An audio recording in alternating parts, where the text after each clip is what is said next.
Welcome to a Fables a Day, in which the Archivist reviews an issue of Fables a day up till the final issue, where he will undoubtedly cry like a baby. And there is no restraint on spoilers, so if that's a problem for you, well then go read the series and then come back.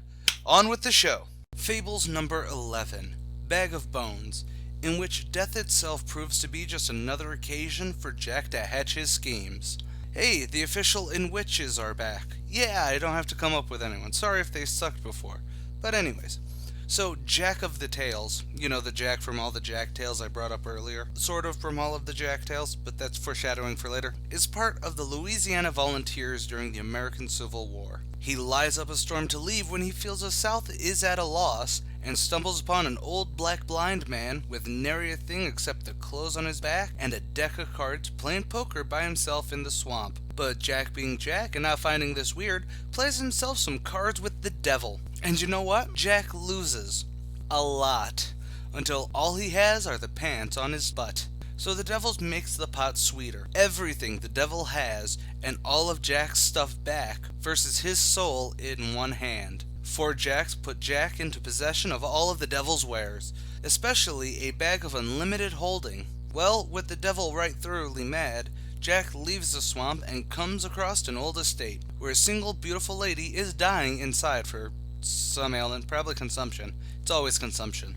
So Jack, not having a real woman in 3 years, not counting whores of course, makes a deal that if he can save her life, she'll screw him. So what does old Jackie boy do? He traps death itself inside the devil's magic sack and has a wild night of it. But in the morning, when the lady goes to make breakfast, none of the animals will die. And the Confederate soldiers, freshly dead from a battle from that morning, comes right onto the front lawn. Jack lets Death out and all is forgiven. I mean, it was the first day off Death had ever really gotten. So he gives them a year together before he'll take her and would really like to make this a yearly thing. However, a couple weeks later, she runs off with a traveling preacher and the magic bag is lost. But that's for another story.